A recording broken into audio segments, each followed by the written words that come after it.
So, good morning, everybody. Welcome to another episode of Environmental Social Justice. Today, we have Dimitri Shanin of Raytheon Technologies. And real quick, we are missing our beloved Joy Langford today, who's taking care of her gorgeous mother. So, we wish them both well and quick recovery. But, Dimitri, welcome to the show. Thank you so much for being here. Associate Director, Raytheon Space and Intelligence. That's a pretty heavy duty job to have. So, tell us, how is Raytheon with missiles and satellites and cyber tech? Everything you guys are doing, what are you doing to make it sustainable? Joel, stop laughing at me. No, I'm laughing at his face because he's like, Eh, the day-to-day activity, I'm good. it's just Raytheon, nothing major. A little startup company. Yeah, just a little company from Southern California, right? Yeah, maybe you've heard of Hey them. guys, good morning. Great to be here, Wendy. It's been a while since we had it, so good to see you, Joel. Nice to meet you. You as well. It's as you can imagine, it's been busy in corporate America, not just Raytheon. The whole ESG space is really blowing up. Yes. Sustainability is being discussed at the highest levels, of U.S. government and the boardrooms, and guys like me, we're in the fortunate position to actually dust off a lot of notes from decades ago and actually implement all the things that we've been hoping to do for the last 10, 15 years. For a long time. Yeah, you and I met probably 10 years ago. And that's when, Joy was the first person I met. You were the second person I met. And this whole strange world of sustainability and what does it mean? You guys kind of blew my mind away because you're with Raytheon. I thought, how is a space company doing sustainability? And you've been at the beginning. I mean, the very beginning of it all. Yeah, no, it definitely. To be fair, Raytheon had an environmental program, before I joined the company. But it was a different flavor of a program, right? It was a lot. There was, a greater emphasis just on conservation and stewardship, and it expanded over the years in us, taking a position on issues like climate change, like diversity and inclusion in our hiring practices. So all of this has really been it's been a great journey, for sure. Is there anything you can share with us that's currently going on? Because you guys just had a huge merger with another company, so I know that you've grown significantly. Oh yeah. Thanks. You've heard about the merger. That's good. It's what they say, when it rains it pours, right? So we last year we got hit with COVID. I mean, like everybody else, and then with that mega merger, and everything hit us all at once in April. And as you can, as you can imagine, big corporate cultures merging. It's been it's been stressful at times, but good overall. I think from a sustainability perspective, our scale has more than doubled, and that's really key. On issues like renewable energy. This is where I'm spending 80% of my days currently, and have been for the last few months, is figuring out the net zero strategy for our company. And when you talk net zero, when you talk greenhouse gas emissions, drastic science-based reductions over the next 10 to 20 years, you're talking renewables, and that's where, being part of a larger company that we are now post-merger, $80 billion in annual revenue plus, it gives you scale, which allows you to negotiate better terms on these deals with utilities and project developers. I actually had not realized you were an $80 billion company. That just kind of blew my mind for a second there. I knew you were gigantic, but when you put that number out there, it's like, whoa, that's gigantic. So renewable energy, what's the favorite technology you're focusing on? Yeah, it's we are aerospace is pretty traditional, code word for boring at times. So we are pretty I think we're sticking with our conservative nature, and even in a hip area like renewables, we're sticking with grid scale technologies, solar and wind. Very cool. It's and I'm sure other guests have covered, and you're staying close to the topic. It's renewables. It's really a function of location, right? And you gotta go with what's available. So in California, it's solar primarily, but there is hydro is more of a utility scale, so it's not for us. But solar in SoCal, and definitely wind in Texas, and our Texas operations have been really increasing in scope and intensity. So we're primarily focused on these two markets, California and Texas. Oh, really? And I know that, I mean, you guys have offices in 40 countries, I believe. So navigating across different cultures and personalities and regulations, that's got to be a huge challenge. Dealing with different countries, different regulations, things you can and cannot do. And how do you navigate those waters? With a lot of patience, tact, and a glass of wine when I'm hitting those late Zoom meetings with Australia, UK offices. I'm not on camera at that time, obviously, but Well, you're just sitting there like, talking, guys, keep talking. Yeah, that's got to be a exactly. 24-hour Well, job. I mean, you probably start very early in the morning and go all night. That's got to be pretty taxing on the nerves after a while. it is. It's like today. I started at 5:30 this morning. I needed to jump on a call in the Eastern time zone. I know Yeah, Joel is going like, that's Nope. that's he not does going to not do. happen. That is unacceptable behavior. I don't like that. I do not appreciate that language. And yeah, that's just the way that is. Nobody wants me at that early, that's for sure. No, we don't. No, no, no, that's my public service right there. Yeah, no, it's I'm fortunate to have that, the opposite predisposition, Joel. I'm early morning person, so I'm on at Yeah. 5:30.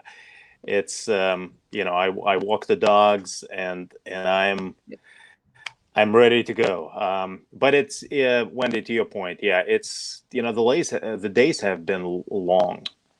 Ever Yeah. since we all went virtual, it's Yeah. just it's nonstop, right? You can't draw the line, and so the work-life balance has definitely suffered. I mean, it's a good thing that the work is interesting, and like I said, Yeah. it's really we're pushing the envelope in many areas where it's really exciting to be a part of this. This is exactly how I imagined it when I got into sustainability about 18 years ago. So everything is happening right now, and it's coming fast and furious.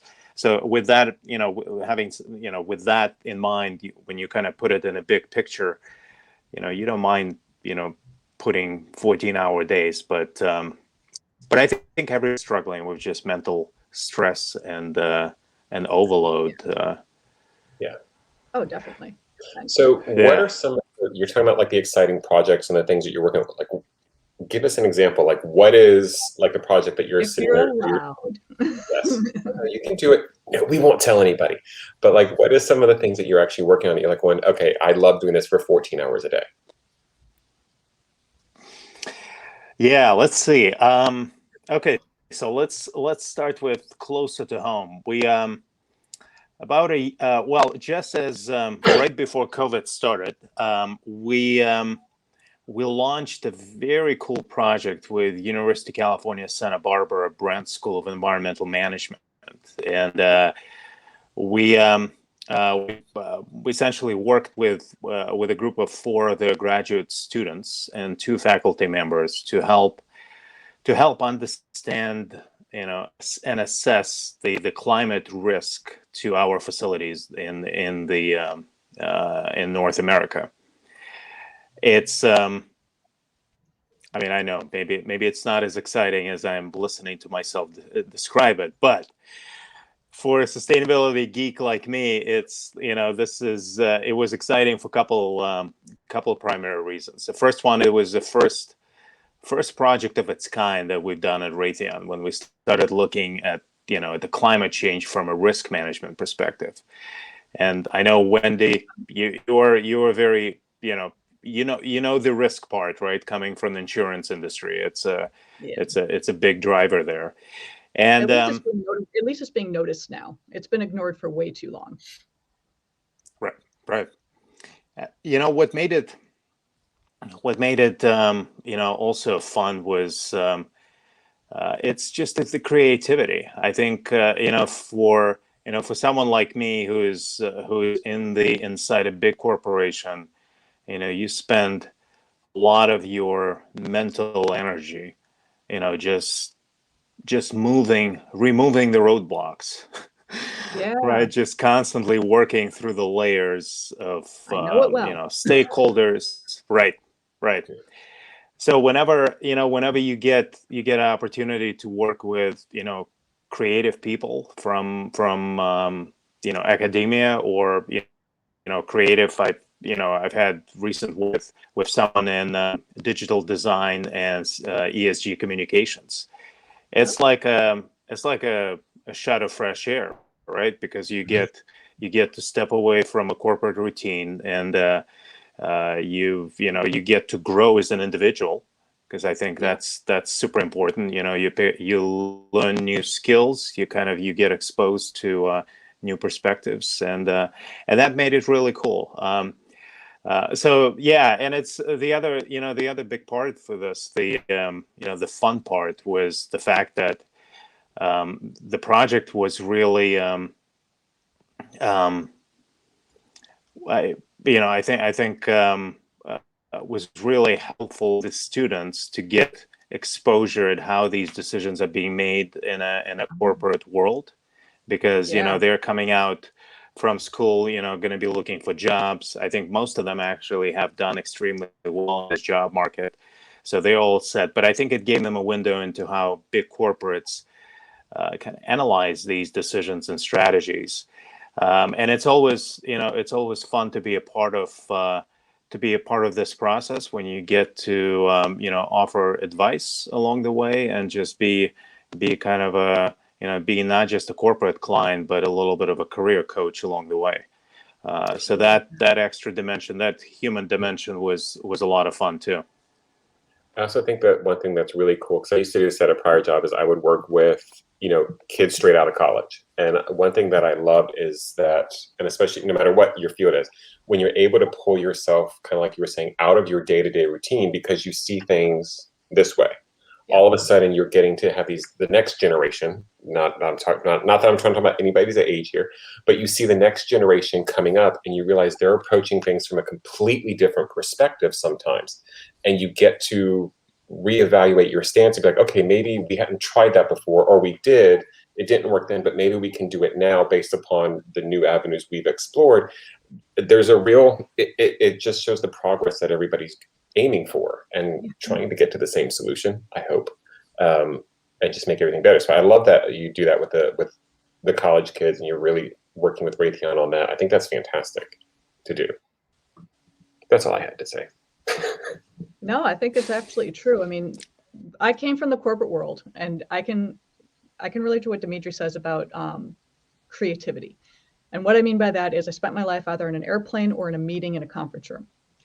And you don't get much access to students or people with creative ideas or alternate ideas. You kind of just see your tunnel vision. You do things the way that it's always been done, because you know how to do it. You know how to get it done quickly.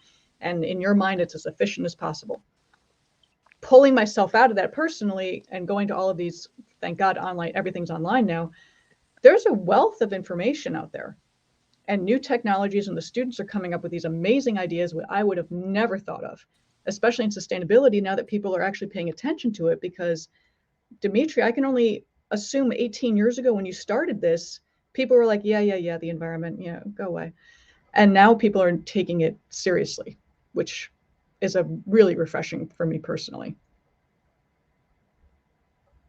And I think we lost Dimitri. Oh, snap. I want to know what he thinks about. I want to know what he thinks about SpaceX and Jeff Bezos and the whole race for space. So hopefully he gets back in. Hopefully, I know. Yeah, his feed was a little choppy, so I have a feeling he had some internet issues. But you know what, this is why I love live shows, because this actually shows we are live, and we are live, and shit gets messed up sometimes. And that's okay. And that's okay. We roll with it. But I mean, he's actually very. I mean, I want to know more about what he's doing at Raytheon. Like, I think that would be like, I want specifics, but I know he probably can't. Well, welcome back. Let's see if we can get him back. Welcome back. Hi, welcome back. Maybe. We still can't see you. Hey guys, it's not on my end. Was it all you? Don't even. You know what? I will take blame. This is my fault. I suck. Well, as long as you're not going to be dramatic about it, I think that's the main thing. I'm Gail's daughter. Come on. So, Dimitri, I do have a question for you. So we're talking, and we haven't really. I kind of want to know, what are your thoughts on like SpaceX and Jeff Bezos and the whole big race for space right now that's happening? Like, what are your thoughts on that? If you can. I'm. Yeah, no, for sure. No, I can. Oh dear. Oh, well played. It's totally so for me, it's SpaceX is all about democratizing space and reducing cost. I mean, it's we've been and that's Musk's mantra, right? In any business that he enters, he breaks up monopolies there. So for a while, space was pretty much a government domain where you needed to have NASA-sized budgets to play in. A lot of the things were built, based on those legacy assumptions, right? We've done things in a certain way for the last 20, 30 years, so we're just going to keep doing it. He completely rethought the business model and technical approach. His whole take on reusable rockets. Yeah. Amazing, right? I mean, he delivered the same outcome, 10% of the cost. And so for that, I think we all owe a debt of gratitude to the company and to the approach, and also to the perseverance that it takes to withstand in this very competitive, very closed market. Because I can appreciate working in the aerospace defense. It's a very, I wouldn't call it secretive, but there is a fair amount of sense for the right reasons, right? But it's a very guarded, very conservative, very closed industry. So to get into something like that, it's not a trivial accomplishment. It's huge. So I'm, I think the future for commercially funded space, whether it's we're talking about right now, it's tourism mostly, right? It's kind of a fun gig to do, but I think in the future we're going to be, there's going to be huge logistics, transportation, maybe even the manufacturing in space. How cool would it be to start manufacturing in space? And yeah. So I think this is it's been a really it's just been inspirational to watch this and just kind of witness it. One thing I appreciate you mentioning was the secrecy. So I do know someone else who works at Raytheon who shall remain nameless, but this dude is actually a rocket scientist. Like, he is a rocket scientist. And there is a corridor at Raytheon where if you bring your phone past the point of no return, your phone gets taken away and destroyed. And he was just not paying attention, and he almost got to the security guard when he stopped and he was like, oh shit. And he realized, I've got to go put my phone back in my desk, because that's how secretive it is. If you go past, this unmarked line where security guard's sitting there and you have your phone with you, your phone's gone. There is no ifs, ands, or buts. There is no discussion. That's how careful they are with their data, which is why with Dimitri, I have to be very careful that, asking you stuff you're allowed to respond to, because I know that there are certain things you can't get into. So it's a touchy conversation, but it is very secretive. So Elon Musk probably had no access to any of this and probably had to come up with a few things completely on his own, figure it out themselves, along with Gwen Shotwell, who I'm a huge fan of hers. She works also at SpaceX. Aw. Yeah, no, it's again, it's I think just looking, he's basically took a Tesla business model, which was very disruptive, and went into industry that's even more closed in, right? And Yep. but I, at the same time, I think, with these things, timing is everything, right? I think he hit it. He offered his solution to the government at that time when the government was trying to figure out where to take NASA in the next 10, 20 years. And then you've got, huge competitive pressures from Russia, China, even Japan. United Arab Emirates launched a rocket, right? So you've got all of these countries that are investing in space programs. So I think the challenge was, how do you stay competitive for this country? How do we maintain our leverage in this industry? So Musk came in right at the time when I think everything was on a table, and what he offered was very compelling. No, absolutely. Most Timing is people, everything, as they say. timing and opportunity and the smarts.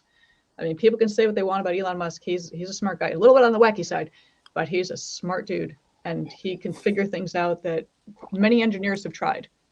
And I've read articles where Right. engineers were stumped on something, and he'll just walk in and be like, "Oh, here it is," and he'll just go on the whiteboard, figure out, and like, "Okay, go." And it's just wow. But what I think is kind Wow. of, and maybe I'm approaching it the wrong way, but it seems like, we kind of cut funding for the NASA program. I mean, that program has been cut so much that unfortunately, I think we lost sight of the scientific or the benefits that came from having the government-funded space program, and whether it was the emotional side of it or the alleged first trip to the moon. I know people say it didn't happen, but whatever. But I mean, so we've got like just what we had as a society that came from NASA. I think we lost sight of, and that's sad because we kind of you had the awe-inspiring moments. You had this. You also had the really tragic side, but the scientific benefits that came from those trips, we lost track of. And I think NASA, unfortunately, the funding got cut, which does allow for the privatization, and I appreciate and I respect that. But I think we kind of lost that balance that we have, which is unfortunate. Yeah, possibly. Is Dimitri still with us? I'm convinced he's actually not frozen. He just sits there very still. He's just very. That's actually what happens. We might have to cut our interview short today because I think we may have lost Dimitri again. Well, on that, we can't get a good connection. That's awesome. What is? I love that we talk science and we can't get a good connection. That's just I know. brilliant. Well, I mean, you can only do so much, and sometimes these things are out of our control. But Dimitri is awesome. I've known him for at least 10 years. One of the first sustainability people I've met, even when I didn't know what it really was. So we thank him. And I'm going to have to end the broadcast because he is just frozen solid. He's actually there live. He's just not moving. Like he's actually just able to freeze frame. Exactly. But on that, guys, thank you so much. And we will see you in a couple weeks, taking next week off for Labor Day. So take care. Bye. Bye.